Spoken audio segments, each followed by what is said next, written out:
Good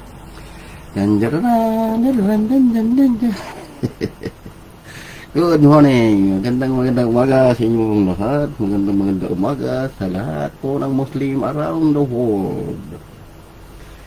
No? Tatalakayin po natin ang anak, hinuwang nalunuran ng anak at asawa. No? So, yan po ba ang bakas ng lumipas na naman? Sabi ko nga sa inyo, yung Quran, hindi si Allah Diyos ng simula't wakas, sapagkat walang makitang bakas ng nakaraan o ng simula. No? So, sa ating mga kapatid na Muslim dyan, maupo lang kayo, relax, no? At namnamin ang katotohanan sa Islam. Panoorin nyo naman na talaga namang ito'y totoo. Yun naman tayo nagsisinungaling dahil ito'y nakasulat sa inyong aklat.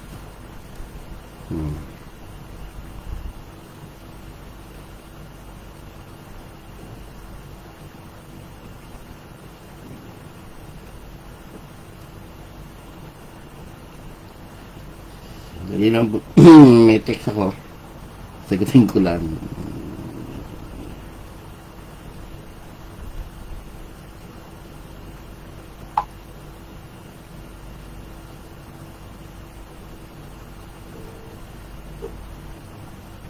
Okay, so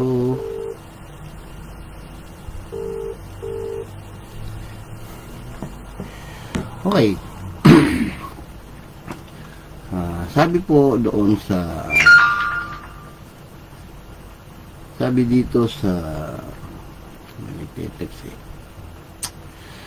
sabi po rito sa Google, dahil huwag niyong katakutin Google, sinasabi niyo, Google kayo ng Google. Pag-aralan niyo yung Google. Ang Google ba hindi nanggaling sa mga aklat sa bahay nila para i-upload. So, lahat na information dyan, galing yung sa bahay nilang mga aklat at ginawang website. Ayan, suriin nyo naman kung may katotohanan o hindi. Buksan nyo yung Bible nyo kung may nalunod yung anak ni Noah. Ha? Ganun yun. So, huwag kayo nagpapadala na Google Scholar yung mga yan. Hindi ganun eh. May Bible naman kayo sa bahay nyo eh. So, ganun po ang nangyayari sa mundo, no?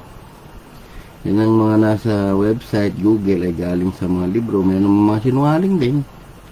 Kaya timbangin ninyo pag-aralan at mag-research at huwag kayong basta-basta naniniwala doon sa mga bagay na inyong nababasa, no? Meron naman kayong Bible dyan na matagal ng panahong original. Dahil yan ay hinubog sa mga propeta. So, makikita nyo naman kung nagsasabi yung Google na hindi. Totoo hindi. So, siyempre, dahil tayo nasa Diyos ng pasimulat wakas, dapat tama lahat ng itatype natin kung totoo na meron o wala. So, ititype ko yung Noah's Sons. Lumabas dyan, Ham, Shem, and Japhet. O, di, totoo yung Bible. Okay, sa Quran. Nalunod dyan si Ham, no?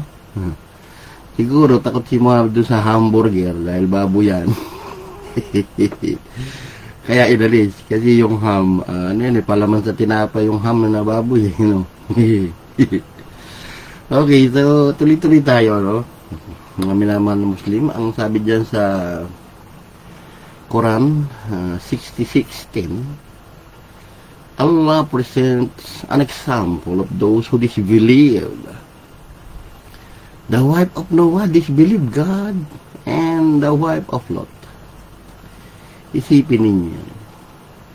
Dahil doon sa gulo-gulong isip ni Muhammad, pinagsama pa tong history ni Noah saka yung history ni Lot. Ito nyo? I-mix niya. Ha? Ang kasaysayan ni Noah, napakalayo sa kasaysayan ni Lot. Dahil yan ay pamangkin ni Abraham nang umalis pa yan sa Ur. At yan yung Nasodom at Gomora na lumingon at naging asin. No? They were under two of our righteous servants but betrayed him. Sabi pa eh. Nagyabang pa si Allah. Yung asawa ni Noah, siyempre, kwentong baha tayo kay Noah, so, namatay. So, nalunod din yung asawa ni Noah. Yun ang ibig sabihin. No?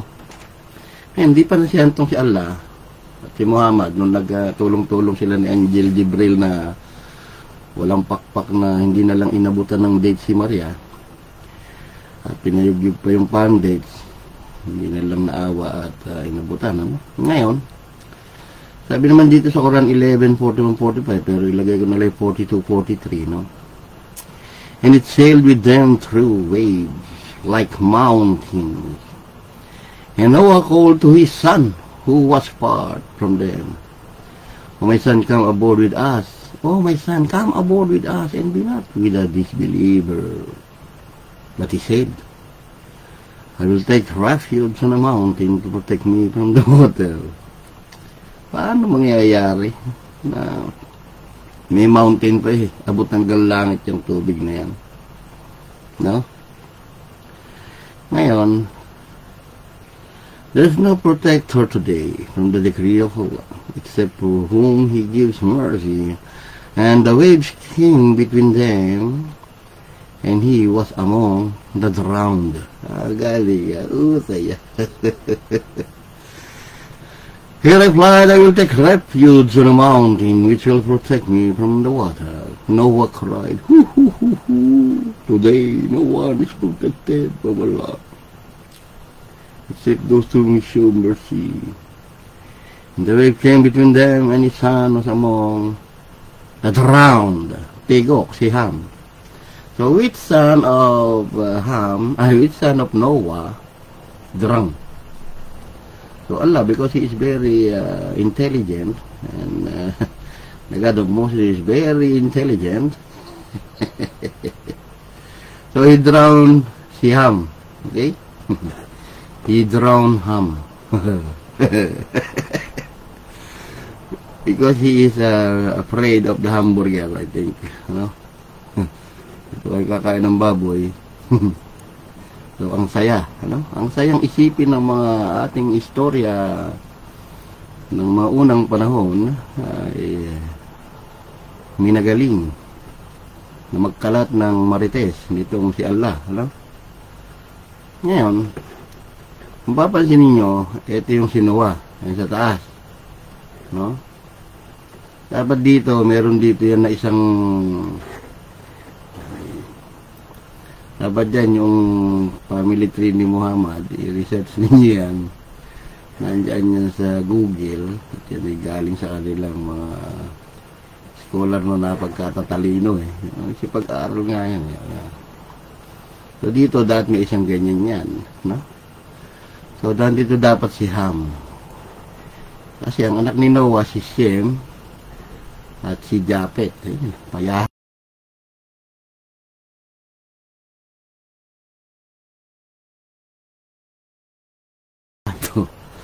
Ano? Ay, nako. Ngayon. So, kitang-kita natin from Adam, kasi yun, nagkaanak nga raw. Mga higante po yan. Tandaan nyo po, all are 90 feet. Na? All are 90 feet. From Adam to Eve, going to Noah. It is 40 feet the height of the ark. And sa Bible, 8 sila. Sa Islam, 6 lang nakasakay. Na tig 90 feet, 40 feet yung arko na pinagawa ng Diyos. Eh, ba't pa sila sumakay, no? Talino talaga, no? Yung family tree talaga po ni prophet nila yan. No? Puntahan nyo rin sa family tree of Muhammad. Ano? Ngayon,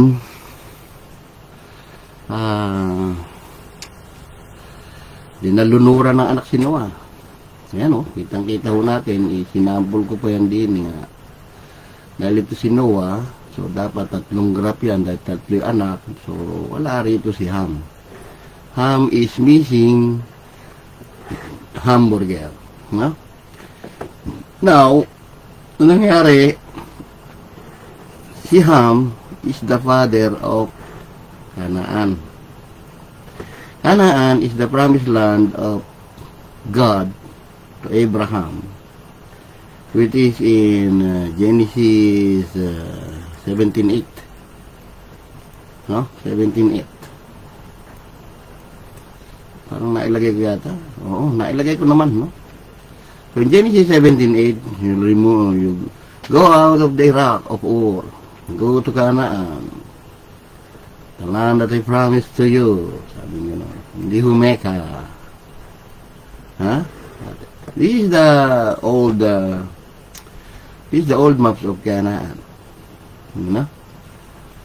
As you can see, this is the Canaan. In Genesis 9:18, dahil nung araw, ang kinukuha mga pangalan ng lugar ay pangalan ng tao. No? And Ham is the father of Canaan. Okay? Nilunod ngayon ni Allah. According doon sa Bible, lahat ng lugar sa mundo, yung mga Israel, kay Jacob, si Shechem, no? Yung mga Mesek and Tubal, Moscow, okay. So, the earth has been filled by the name of the sons of Noah.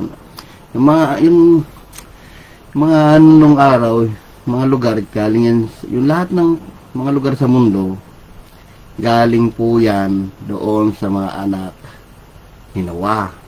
Kita nyo na? So, sa Europe, no? In Europe, this part is for Japhet. This part is for Shem. This part is for Ham. Okay? Sakto po lahat yan. No? Dahil pumalat yung kanilang mga lahi. Ngayon, ang nangyari po, dahil sa kataliniwan ni Allah, itong lahat po ng lahi dito, nawala puro sa mapa ng mundo. No? Ang galing talaga nung Allah nyo. Napakahusay na Diyos niya, no? Tawarin kayo. So, yun po ang istorya talaga niya. No? So, maraming salamat po sa lahat ng sumubaybay. At sana naman, magsigising itong mga 90 feet family of Adam and Eve. Nilalang ng Diyos si Adan, 90 feet. O, di natural. Wala malalagay si Eva na 6 feet. Ano, asawa niya? 90 feet. Tapos asawa, 6 feet.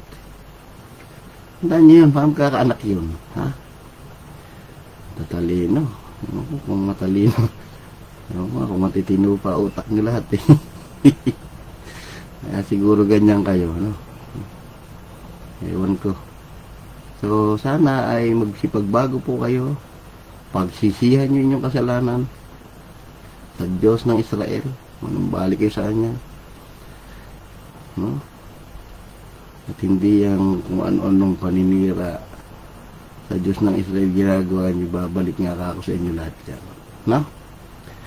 So, purihin po ang ating Panginoong Yeshua HaNasri, bimili kayo din. Tinataas ko na po yung live ko at baka sakit na yung ulo ng mga Muslim sa pinagagawa ng Allah nila sa mundo. Ano? Wala po kayong ano talaga.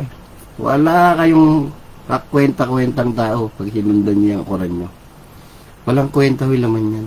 Totoo lang. Ano? Yung paniwalaan yan. Dahil kaya nga yung sinunog eh. Dahil baka may nagsalita ng ganito nung time ni Uthman, na-corner siya. Mali-mali pala, pinasunog. Tinawag yung nakasaulo. Di yan din ang lumabas. No? So, i-research niyo yan. Yung family tree ni Muhammad, dalawa lang yun. Okay? So, research, tingnan kung tama ang aking sinasabi. Kung tama, magbago kayo. Kung mali, pagalitan nyo. Kung mali. Ha? At least nakikilala nyo aklat nyo. Pinasok nyo relihiyon. Yun, hanggang dito na lamang at baka ako'y malunod pa. Ano? Sa aking paliligo, ako'y malunod. Kawawa naman. Okay. So, drown. Kagaling. Kagusay. So, si Armand de Castro, sasabing, mahal ko kayo lahat. I love you all. Mahal ko kayo lahat mga Muslim. no? Maaaring ito yung pinasasabi ng Diyos sa akin sa inyo para masipagbago kayo. Kasi maraming scholar dyan ng araw, nabayaran nyo eh. Oo, so yun. Nabayaran kayo. Para sirain din ng Biblia. Pero ganyan sinasabi ko sa inyo, hindi nyo masisira ang Biblia dahil nakaukit sa mundo. Nakaukit sa mundo ang lahat ng istorya nyo. No? So, paalam na mga minamahal at good day. Magandang umaga. Yan ang agahan po ng mga Muslim sa akin. Sige, enjoy. I love you all. Peace be with us. Stop the war. No? So, goodbye.